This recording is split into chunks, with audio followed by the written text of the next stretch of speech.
friends, are you ready for today's story? Today, we are going to read this story.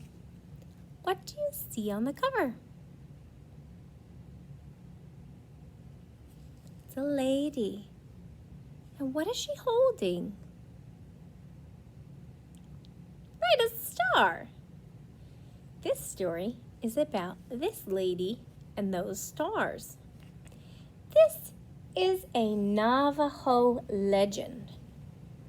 A legend is a story that has been told over and over and over through the years for a long, long time.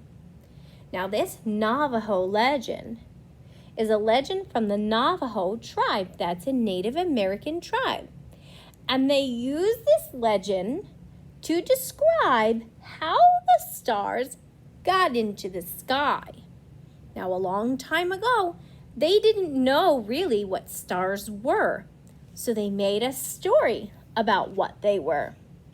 We know now that stars are planets, particles in the sky, gases, big rocks, things like that.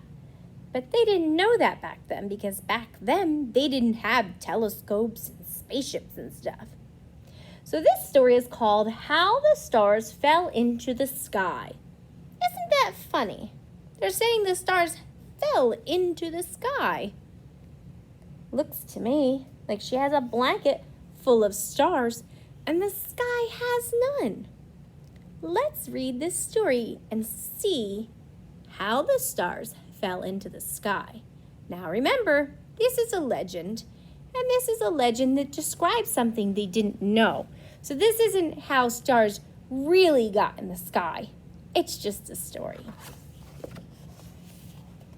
How the stars fell into the sky. Ooh, I see another thing here. Who could that be? Might be another character in the story. This is written by Jerry Dalton and illustrated by Lisa DeSimone.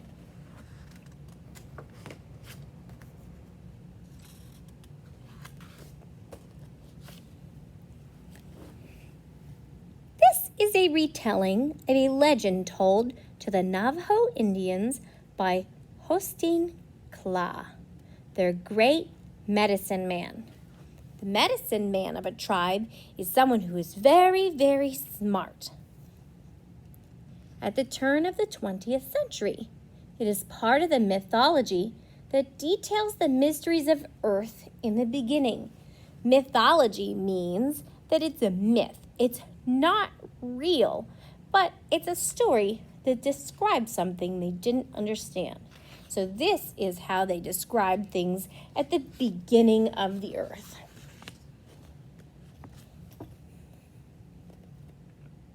When the pulse of the first day carried it to the rim of night, first woman said to first man. First woman and first man. That means the first people in the entire world ever. The people need to know the laws. To help them, we must write the laws for all to see.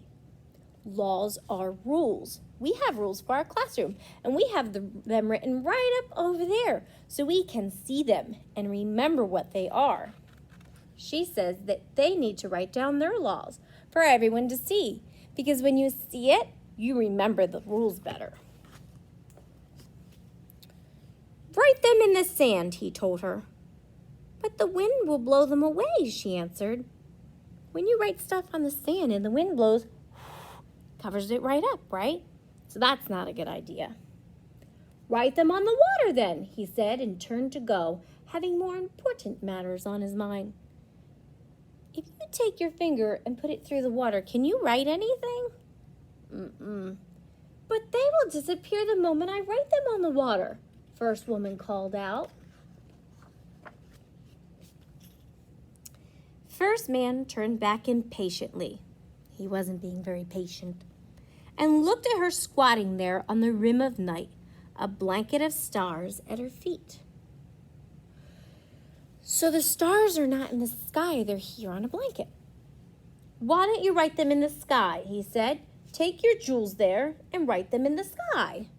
So he's telling her to use the stars to write the rules in the sky. And so she began, slowly, first one and then the next, placing her jewels across the dome of night, carefully designing her pattern so all could read it. So she is designing the stars in a way that the people can read them. Maybe she's making pictures so they can see them and know what the rules are. But First Woman was not alone. Who is coming? That's a coyote. Behind a low tree, Coyote crouched, watching her as she crafted her careful mosaic on the blackberry cloth of night. He crept closer. What is he going to do? Is he going to get her? Is he going to bite her? What is he going to do? He's watching her right there.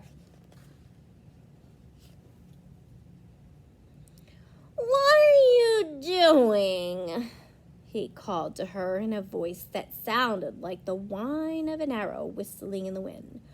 Why are you tacking up the night sky with your jewels? So he's asking her why. He wasn't going to bite her. He just wants to know why. He's curious. Oh, she answered deliberately, shifting a star. I am writing the laws so all the people can read them. There will be no confusion if we can always see the laws. Right, if they always can see them, then they will always know what to do. Her hands glowed from the warmth of the stars she was touching, and she smiled as she toiled. May I help? A coyote asked. First Woman nodded. Nodding means this. That means yes. First Woman nodded. Begin here, she said, and handed him a star. So he is being helpful. He wants to help her. He's going to help write the laws in the sky. Coyote hung the star and stepped back to look. He hung another and another. But for each star he hung, First Woman's blanket held 100,000 more. This is slow work, he grumbled. He's not being very patient.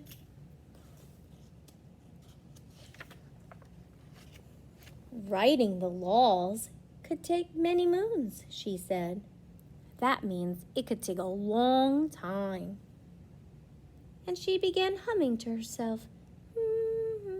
Can't we find a faster way and be done? Coyote asked. Why finish, she answered. What is there to do next that is half so important as writing the laws? She's saying this is very important work. We need to keep doing it. There's nothing more important than this. The people will see these laws before they enter their hogans at night. This kind of Native American Indian house is called a hogan. And she says that they will see the laws before they go in their hogan at night. The young mother will sing of them to her child. The mother will look at the stars, see the laws, and sing them to her child. The lonely warrior crouching in an unknown country will look up and warm himself by them.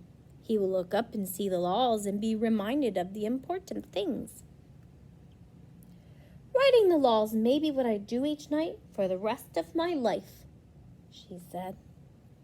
But Coyote lacked First Woman's patience. Lacked patience means he wasn't very patient. He wanted to get done now. He was bored and he wanted to finish. He loved best to see a job finished. He just wants it done. He doesn't want it done very well. Impatiently, that means he was not being very patient. Impatiently, he gathered 2 corners of First Woman's blankets, and before she could stop him, he flung the remaining stars out into the night, spilling them in wild disarray, shattering First Woman's careful patterns. He just flung them up, and they all went up in a big, giant mess. Now when the people see them, All they see is a mess. They won't be able to see the careful rules that she was putting up. First Woman leaned far into the night and watched the tumbling stars. "What have you done, you foolish animal?" she shrieked at Coyote. He crept away. He knew he was being a naughty coyote, so he crept away. He crept away while First Woman wept.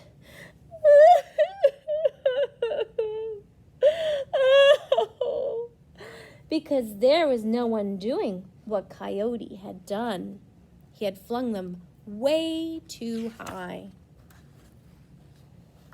As the pulse of the second day brought it into being, that means when the next day was here, the people rose and went about their lives, never knowing in what foolish haste Coyote had tumbled the stars, never knowing the reason for the confusion that would always dwell among them, because they don't have the laws and the rules. The end. Now, we both know that that is not how the stars really got into the sky, but this book is teaching us a very important lesson. Do you know what lesson that is? It has to do with something that the coyote didn't have. He wasn't very patient. Yes, this is telling us that it's very important to be patient. And when you are working on something important, that you need to take your time. Don't rush a job because you want it done quickly, but always do your very best. Thanks for reading with me, friends. Bye now.